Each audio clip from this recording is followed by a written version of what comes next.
आदाब दोस्तों, मैं Mohammad Khalid the strong signal में आपका स्वागत। दोस्तों, आज की खबर जो है, इस खबर को सबसे पहले ज़्यादा से ज़्यादा शेयर करें। सुप्रीम कोर्ट में उमर खालिद की बेल पे सुनवाई हुई गुजरे शुक्रवार को। अब अगली डेट जो है कंटिन्यू फर्स्ट नंबर पे लिस्टेड केस है और वो सुनवाई सोमवार को होगी। ये वो उमर खालिद है जो दिल्ली दंगों के अंदर जिसकी गिरफ्तारी हुई, जिसमें 18 मुलजिम थे और 18 मुलजिमों में से 5 ऐसे मुलजिम हैं जिन मुलजिमों की मैं आगे एक एक की डिटेल बताऊंगा, इन पे एलिगेशंस क्या हैं। 5 साल से ये लोग बिना ट्रायल के किसी कोर्ट के अंदर ट्रायल चल ही नहीं रहे हैं। चार्जशीट हो चुकी है लेकिन जमानत नहीं हो रही। और दूसरी चीज़ एक और है, वो ये है कि क्या हिंदुस्तान का कानून जो है, वो कानून कहता है कि कानून की आंखों के सामने हर एक व्यक्ति सिमिलर है, लेकिन यहाँ पे ऐसा नहीं है। यहाँ पे पहली लड़की हिंदुस्तान के अंदर जो यूएपीए के अंदर 5 साल से बिना किसी ट्रायल के और बिना किसी एलिगेशन के सिर्फ एक व्हाट्सएप ग्रुप क्रिएट करने में 5 साल से जेल के अंदर है और कोई सुनवाई नहीं हो रही, जिसमें दिल्ली हाई कोर्ट 2 बार उसकी जमानत खारिज करता है। और उसके बाद अब सुप्रीम कोर्ट में सुनवाई होने जा रही है। पूरे हिंदुस्तान की नज़रें सुप्रीम कोर्ट के ऊपर है, लेकिन जो लोग मेन एक्यूज थे उनको 2020 में पर्चा लगता है और जून 2021 में उनको बेल मिल जाती है। अब बात करेंगे, जो मैन एक्यूज्ड है वो मैन एक्यूज्ड उमर खालिद तो नहीं है, लेकिन सबसे ज़्यादा पब्लिसिटी जिस चेहरे को है वो उमर खालिद है, इसलिए हमने उमर खालिद से स्टार्ट किया है। इसमें शर्जील इमाम है और गुलफाम जो फातिमा लड़की है, ये एमबीए है, अभी कॉलेज से एमबीए किया था। इस पे जो आरोप है, एलिगेशन है कि एक पिंजरा ग्रुप करके था, जो पिंजरा ग्रुप व्हाट्सएप ग्रुप करके था, और दूसरा एक ग्रुप था वॉरियर ग्रुप करके। ये 2 ग्रुप थे जिन ग्रुपों में ये लड़की पार्ट थी। पार्ट होने के कारण ये प्रोटेस्ट वगैरह जो भी ऑर्गेनाइज्ड होता था उसमें ये पार्टिसिपेट करती थी। उसके बाद इसको जब दिल्ली में राइट्स हुए, दिल्ली में राइट्स होने के बाद इसको अंडर यूएपीए अनलॉफुल एक्टिविटी में डिटेन किया गया। अनलॉफुल एक्टिविटी की क्या परिभाषा है? वो परिभाषा है कि अगर हिंदुस्तान की सॉवरेनिटी, इंटीग्रिटी या सिक्योरिटी या इकोनॉमिक सिक्योरिटी पे कोई थ्रेट दे, वो भी किसी हथियार से, कोई बम ब्लास्ट करे, कोई हथियार उठा ले, गन उठा ले, या ऐसी एक्टिविटी करे जिससे इकोनॉमिकल लॉस हो,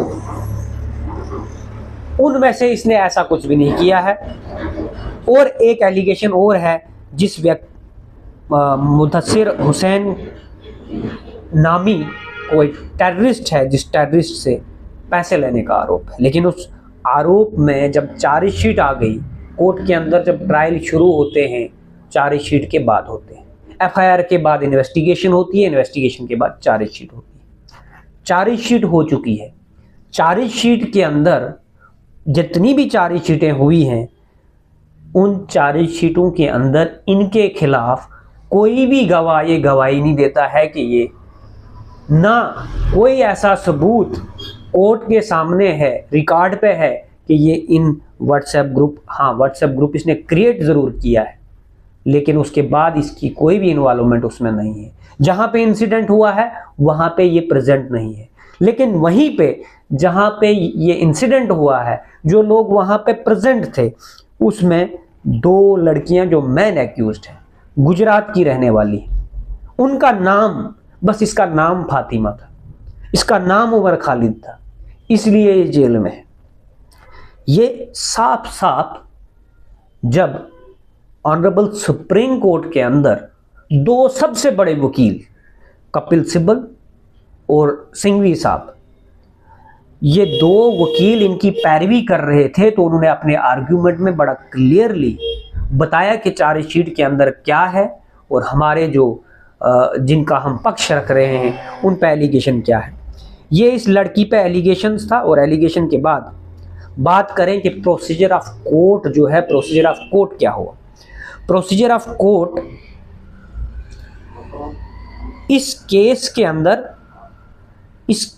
के अंदर कितने गवाह हुए हैं और कितने गवाह होने के बावजूद इस केस के अंदर 175 एफआईआर हैं। और उमर खालिद का एक एफआईआर में नाम होने से वो यूएपीए, उसके बाद उसने नागपुर में एक स्पीच दी। उस स्पीच में उसने ये कह दिया कि भाई चक्का जाम कर दो। तो उसी एलिगेशन पर उमर खालिद 5 साल 5 महीने से जेल के अंदर है बिना किसी ट्रायल के। अब सुप्रीम कोर्ट में ये दलील दी गई है, सोमवार को फिर से सुनवाई होनी है, डिटेल आर्ग्यूमेंट होंगे। डिटेल आर्ग्यूमेंट होने के साथ साथ इसमें जो 5 व्यक्ति हैं, 5 मुस्लिम व्यक्ति, बाकी लड़की जो अब ट्रायल कोर्ट का जो प्रोसीजर होता है, फिर जो लोग वकील होंगे उनको ये बड़े अच्छे से समझ आएगा कि 55 हेयरिंग यानी 55 हेयरिंग इसलिए एडजर्न हुई, सुनवाई नहीं हुई, जिसमें कोर्ट का ये जवाब है कि यहाँ पे मिसोलिनस एप्लीकेशंस जो एप्लीकेशन कोर्ट के अंदर आती थी उनका बहुत बर्डन था, तो हमने सुनवाई नहीं की। 11 हेयरिंग्स इसलिए एडजर्न हुई जिसमें कोर्ट का कहना है कि कोर्ट अपनी मीटिंगें अटेंड कर रहा था, या तो कोर्ट के पास मीटिंगें अटेंड करने के अलावा कोई पर्सनल रीज़न है, या तो कोर्ट के पास मेडिकल रीज़न है, या तो कोर्ट के पास ये है कि प्रिजाइडिंग ऑफिसर छुट्टी पे है, या तो कोर्ट के पास ये है कि मेरे पास स्टेनो नहीं था। ऐसे उसके बाद 26 हेयरिंग फिर से एडजर्न हुई हैं। वो इसलिए हुई हैं कि एसपी साहब अवेलेबल नहीं थे। जिस एसपी साहब ने इन्वेस्टिगेशन करनी थी उसकी नॉन अवेलेबिलिटी में, यानी वो कोर्ट में नहीं आ रहे थे, तो इसके पास कानून में बड़े प्रावधान हैं कि कोर्ट को कैसे, और ऐसे मैटर में जहां एक लड़की एमबीए करके कॉलेज पास आउट होती है, जिसकी 22 से 23 साल उम्र होती है और 5 साल उसने जेल में गुजार लिए, अभी तक कोई ट्रायल ही शुरू नहीं हुए। ये यूएपीए का वो मामला है। उसके बाद जितनी भी कंपाइलेशन ऑनरेबल सुप्रीम कोर्ट की है वो भी ही कपिल सिब्बल साहब ने सुप्रीम कोर्ट के सामने रखी है। अच्छा, एफआईआर की बात करें, 751 एफआईआर लगी हैं दिल्ली राइट्स में, जिसमें से 18 एक्यूज थे। एक एफआईआर में इंडल्ज है उमर खालिद 101 एफआईआर नंबर में, जो खजुराहो खास में लगा था, और इसमें उमर खालिद इस दिन इस लोकेशन पे प्रेजेंट ही नहीं थे। एफआईआर में तो भी हैं।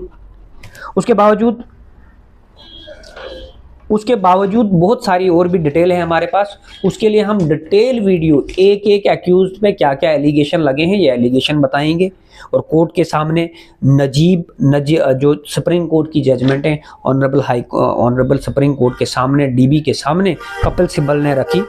नजीब 5 साल कैद में रहे, 276 प्रोसिक्यूशन विटनेस हुए, इसमें 900 प्रोसिक्यूशन विटनेस है। अगर 900 प्रोसिक्यूटिंग विटनेस को एग्जामिन कोर्ट करने लगेगा तो 20 साल लग जाएंगे। तो 20 साल उमर खालिद को कैद में रखना है, तो बेल तो रूल है। उसके बाद आ गया जी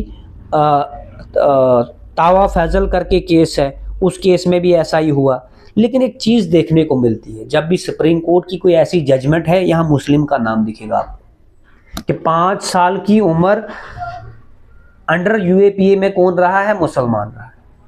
उसके बाद जहांगीर हक्की 8 साल कैद रहे यूएपीए में। और भी बहुत सारी कंपाइलेशंस है, वो भी आपको बताएंगे, इन डिटेल बताएंगे। लेकिन अब उसके अलावा 13 सितंबर 2020 को इन लोगों को अरेस्ट किया गया। ये वो 3000 पेज की जो ये चार्जशीट है, इसमें 4 सप्लीमेंट्री चार्जशीटें हैं, और 4 सप्लीमेंट्री चार्जशीटों में से जितने भी गवाह गुजरे हैं, 41 गवाह गुजरे हैं, और 41 गवाहों में से एक भी गवाह ने उमर खालिद, शर्जील इमाम और इस फातिमा लड़की के अगेंस्ट कोई भी गवाही नहीं दी है, लेकिन तो भी जेल में। तो अब आगे देखना होगा। आप जुड़े रहिए मोहम्मद खालिद के साथ।